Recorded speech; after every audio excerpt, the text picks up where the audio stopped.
Hello everybody, I am Atomic Energy and welcome back. Today we will be doing a special reading. Now the reading consists of a favourite website that I like to have a look at. Take it whichever way you want to look at it really. But today we will be reading some SCP stories. SCP, if you don't know, is a company called Secure, Contain and Protect. Contains the most precious materials on Earth that are known to existence or fabricate or extra-dimensional in that matter.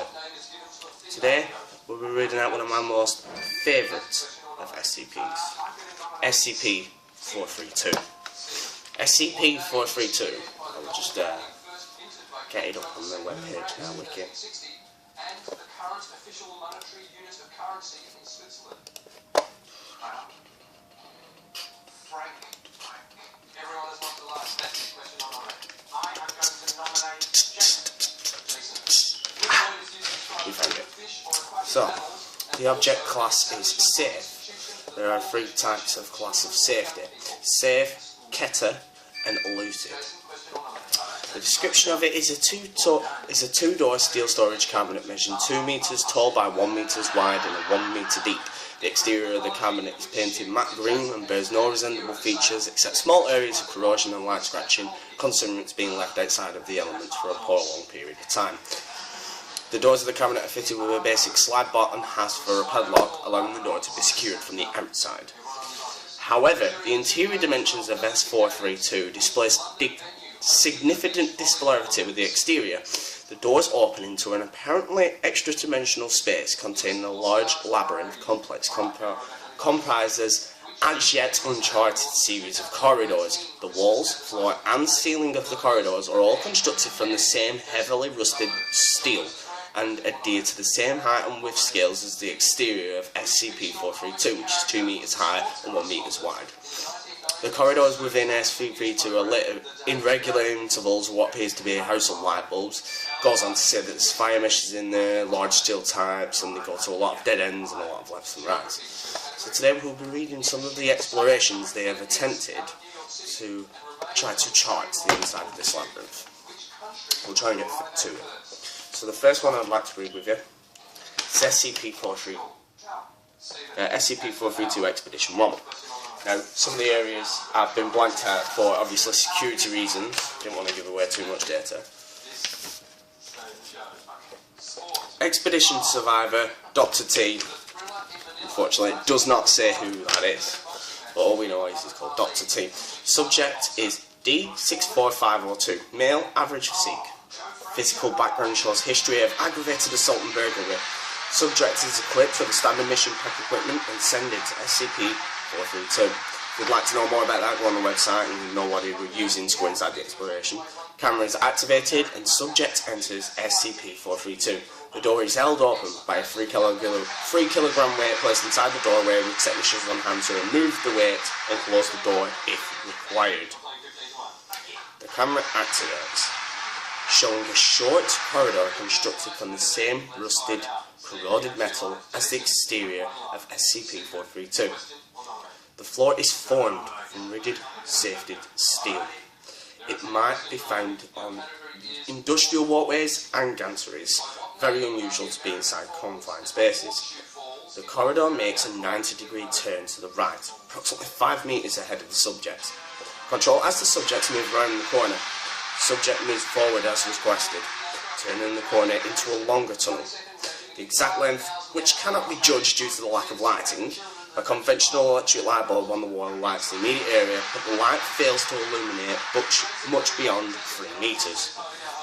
Further lights can be observed ahead, but there are only illuminated patches of the tunnel that can be found with the light. Control instructs the subject to turn on his torch, and lighting is notably improved to the limit of the torch's beam, which is approximately 20 meters. Control asks the subject to proceed down the tunnel. After approximately 42 meters, a crossroad appears at the tunnel. D64502 asks Control which way to go. Control tells the subject to pick a tunnel himself.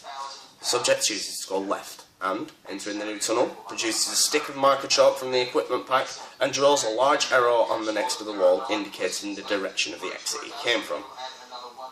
The subject moves into the new tunnel. Control notes that video quality has begun to degrade, and with visible interference appearing on the monitors, Control does not want to inform the subject of this.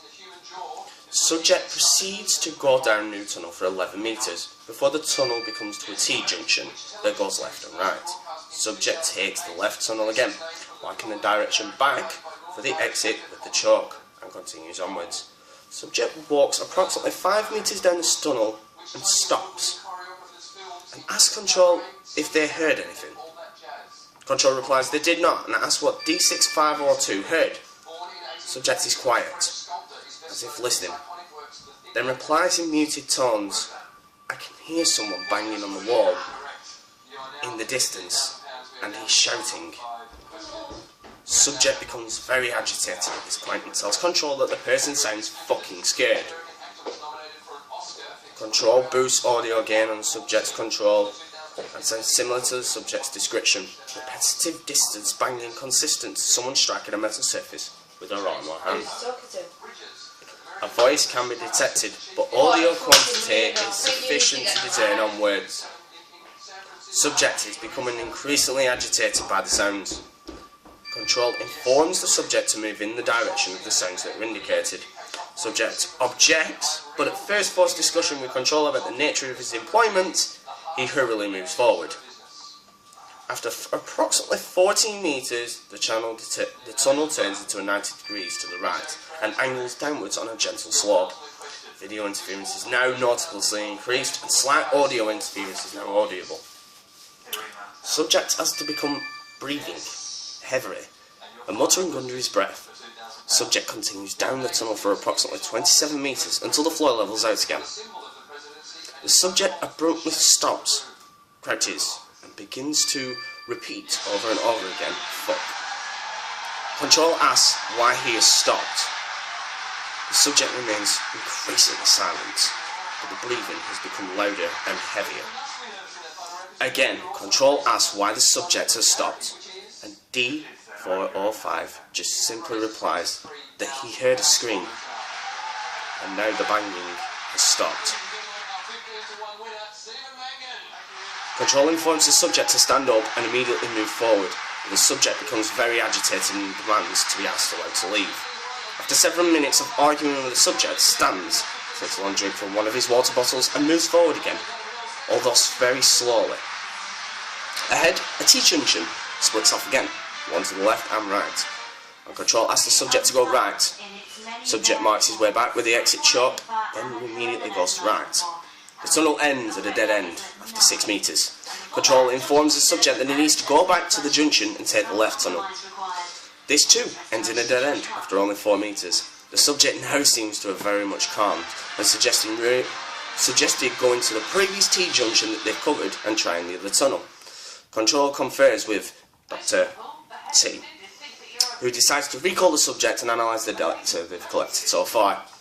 The subject has been within SCP-432 for approximately 37 minutes at this point. Control informs the subject to return. The subject moves back through the tunnels, following his chalk marks along the exit. At a crossroad, the subject freezes again and asks Control if they heard a noise. Control confirms that they are detecting a sound, but requests D6442 to explain what he's hearing.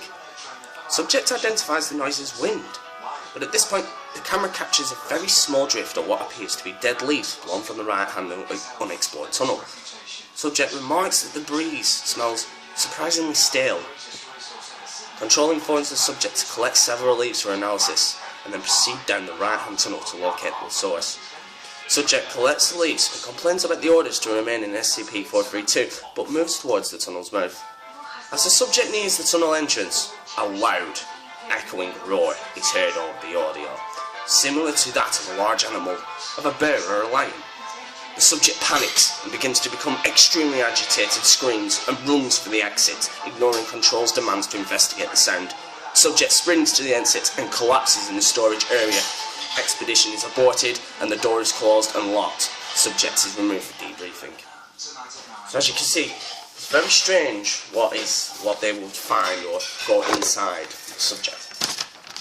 So this one is Expedition 4. There is 2, 3 and then there's 5. I just picked these ones because these were the most interesting things that they found inside SCP-432. So the date, we don't know. Expedition survivor again is Miss Dr. T. But this time the team members is made up of 3 members. 1 D personnel 591, 1 male 27, 1 D personnel again of 8321 and a female of 32. And technician assistant, possibly Kete, but we don't know. Equipment pack for this expedition differs from normal. Each member carries as followed: 1 handheld torch with a 3 life hours span and additional power sources, providing up to 6 additional hours. Now this is going to be a bit too long, this one, so I'm just going to show you. If you want to stop it right there, you can see subject D2, and then the technician down here. Most importantly, what the technician carries. So the technician carries a standard issue Beretta 9mm arm with 20 rounds of ammunition and 1 back-mounted auxiliary cutting torch to slice through steel. Subjects have been debriefed and now they are ready to enter SCP-432. They move a short distance into the structure and attempt to cut. Obviously, the objective is to move a short distance into the structure and attempt to cut through one of the interior walls with the auxiliary torch. The camera is activated, and the team enters 432. The door is held open again by a 3kg weight placed in the doorway. Technicians on hand to remove the weight and close the door if required. Camera activates, showing the team is in a very long corridor this time, on the same corroded metal as the exterior of SCP-432. Light from the team's torches illuminates the tunnel for approximately 30 metres this time. The team moves into the structure with D5891, marking their progress every few metres with a luminous chalk. After several turnings, each chosen back control at random, the team arrives at a crossroads. Attached to the wall of the northern passageway are 2 large steel pipes that are just onto the roof to the left. The team asks control to examine the pipes. Kettler, as we believe it might be, places her hand on the pipe and remarks that it is extremely cold to the touch, and there is a sensation of liquid moving through the pipe in one direction. Kettler, again speculating, requests to cut into the pipe, but Control denies the request, informing the team to just follow the pipes instead. The team moves north from the crossroads, following the pipe for almost 300 metres, taking several turnings in the process, until the pipes continue to a wall of a dead end. Control informs the team that they should ignite the auxiliary torch now and cut through the dead end to follow the pipes. At this point, again, Kettler moves forward to the front and lights the torch. D5891 takes a position behind him with a pry bar ready, that's a crowbar, and D8321 moves back into cover to the other 2 with the camera. Kettler, again, begins to cut into the wall, attempting to exercise a hole large enough just for them to step through, and begins cutting. D8321 remarks that she believes she can hear a noise behind them in the distance. The camera angle changes as she looks over her shoulder, revealing that the corridor behind the team is completely empty. Control requests that she turns back and films the cutting. Kettler, again, has made an approximately 1 metre high cut into the wall around where the top left corner is, when D8321 remarks again that she can hear something moving close by and begins looking around, only moving several metres behind them. D8591 and Kettler appear not to hear anything over the sound of the auxiliary torch cutting through the steel.